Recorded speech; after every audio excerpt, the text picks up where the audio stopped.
Assalamualaikum warahmatullahi wabarakatuh. Berjumpa lagi dengan saya.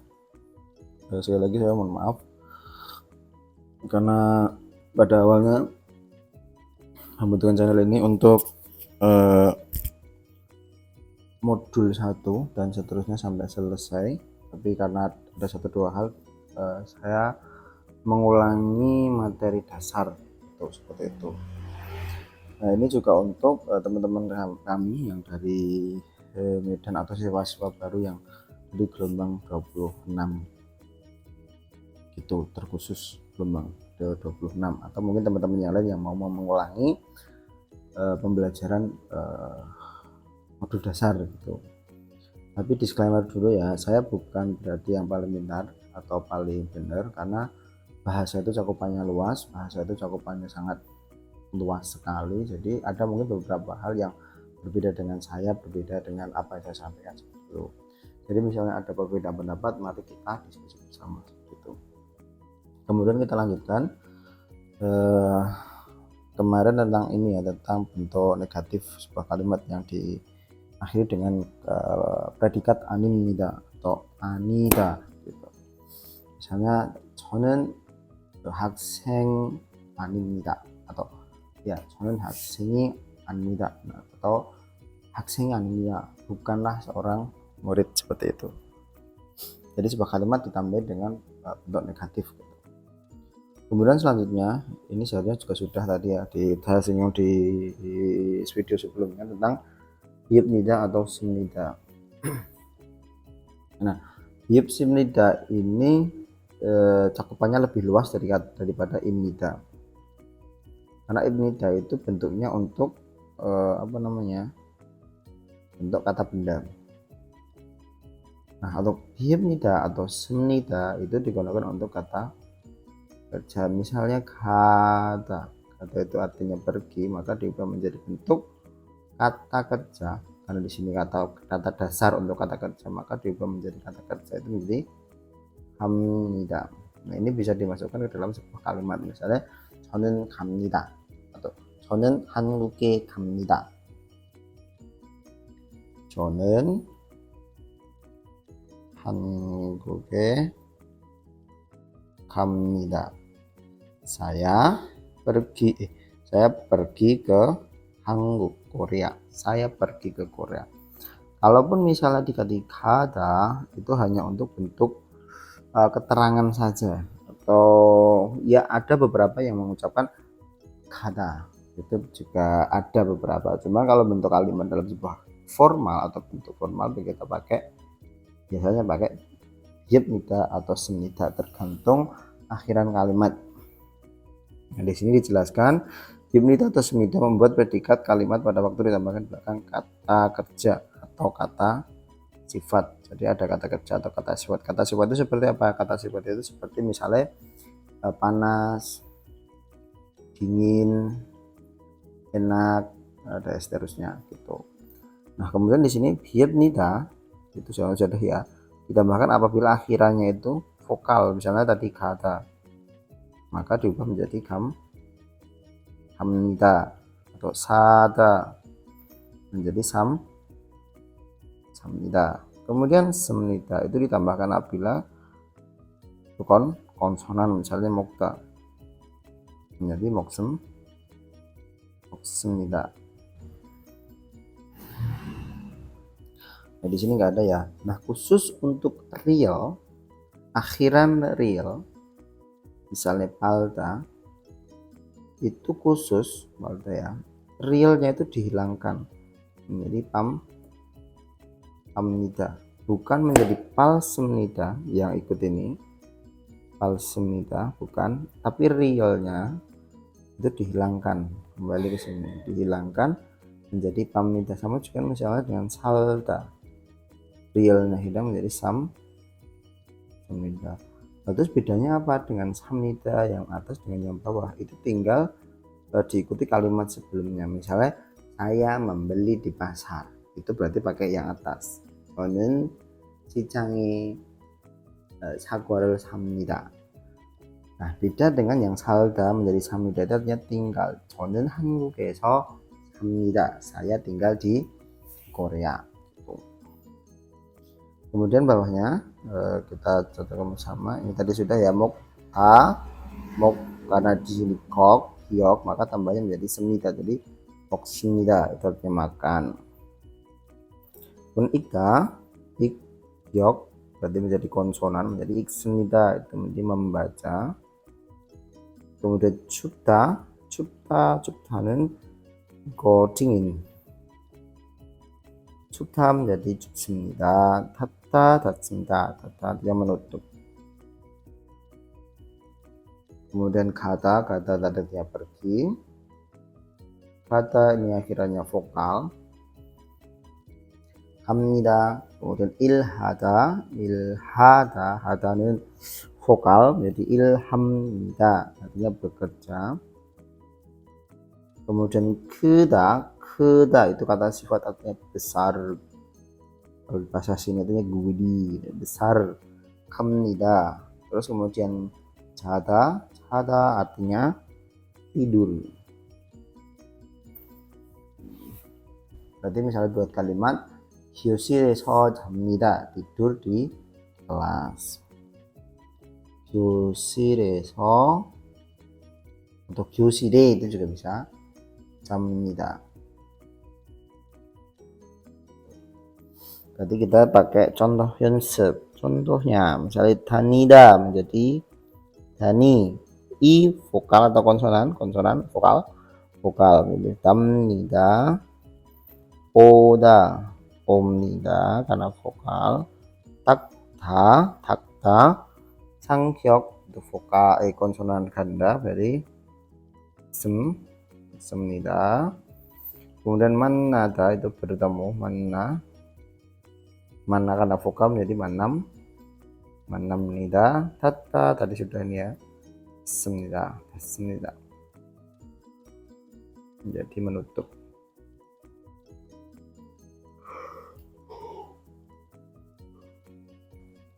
Kemudian ini dikerjakan di rumah.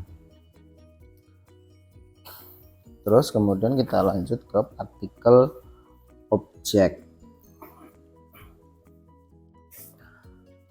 Kemarin saya sudah pernah singgung tentang kalimat Korea itu ada subjek atau KS atau SK, objek, predikat, objek. Itu tetap digunakan. Objek itu misalnya sesuatu benda yang dikenai atau kata benda yang menjadi objeknya itu dilambangkan dengan L atau RL.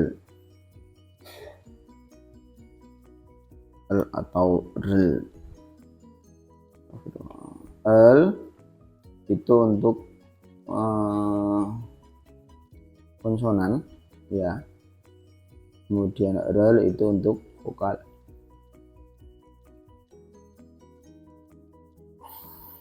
Ini contohnya. Ini langsung buat kalimat ya berarti. Adi itu nama orang. Cek itu artinya buku. Ikda artinya baca atau membaca. Maka disusun kalimat Adi itu subjek, maka partikel tambahannya iga atau in atau nen. Nah di sini contohnya adalah ka, berarti Adi ka. Kemudian objek, karena tadi kan subjek,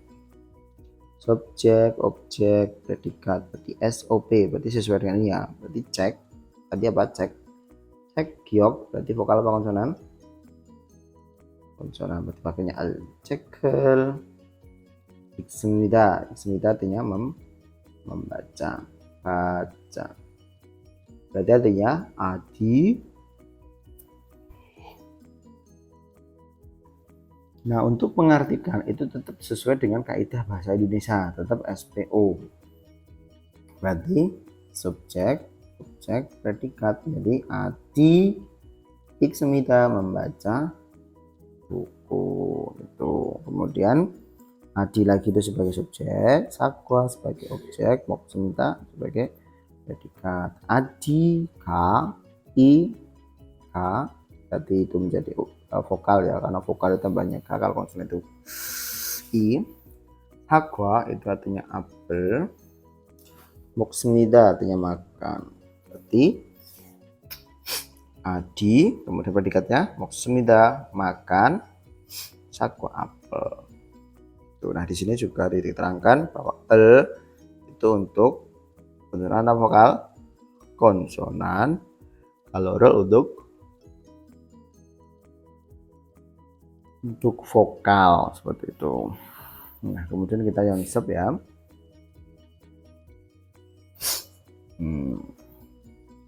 Ini ada 6 ya berarti ya. 친구 한국말 공부합니다. Kita pecah bersama pelan-pelan ya. Pakai 친구 itu subjek, kemudian 한국말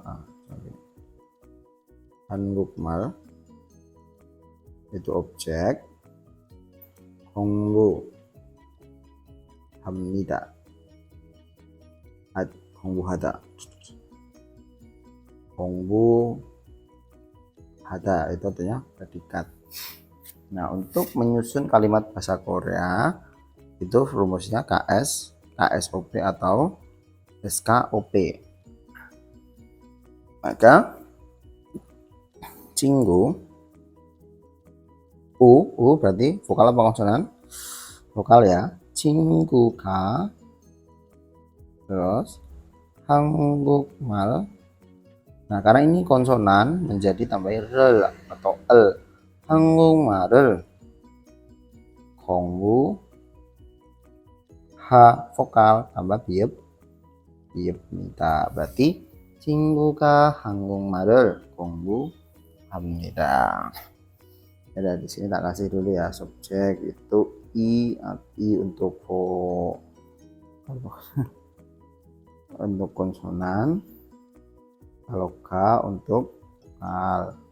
Predikat itu bi읍니다 untuk vokal, semita untuk konsonan. Kemudian objek itu untuk konsonan, rel untuk vokal.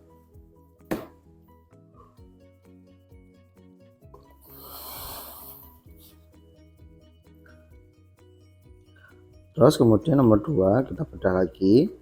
친구가 ini sudah di bawahnya ternyata. 친구가 한국말을 공부합니다.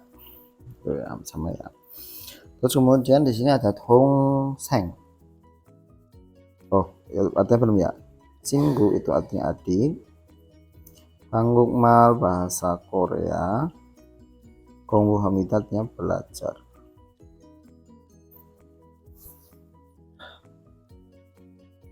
Berarti 친구가 teman. Terus kemudian predikatnya tadi 공부하다 ya, berarti SPO, berarti SPO nya berarti belajar. 한국말 itu bahasa Korea, berarti teman belajar bahasa Korea. Bahasa Koreanya 친구가 한국말을 공부합니다. Kemudian yang nomor selanjutnya 동생. 동생 itu artinya adik, itu sebagai subjek. 기자 itu objek. tada ada ta di sini berarti artinya predikat. Jadi kita tulis dulu 동생. 동생 konsonan ditambahnya i. 동생이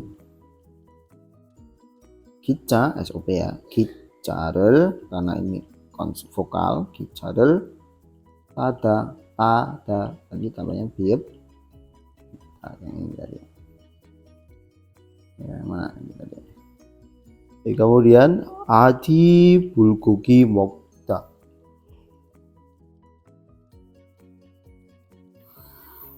adi는 itu artinya adi ya, subjek. bulgogi itu objek. 먹다 artinya berdekat. Kemudian adi ada i berarti itu menjadi vokal. adika ini adi. Kemudian objeknya objek l atau rel. bulgogi kata i menjadi vokal, berarti tambahnya rel. bulgogi rel itu daging cincang. 먹다 mok ada mok giok konsonan berarti 먹습니다. jadi 아디가 불고기를 먹습니다. artinya Adi predikat makan daging cincang. Nah, untuk yang ini coba dikerjakan. Soalnya sama. Gitu. Terima kasih atas perhatiannya. Semoga apa yang saya sampaikan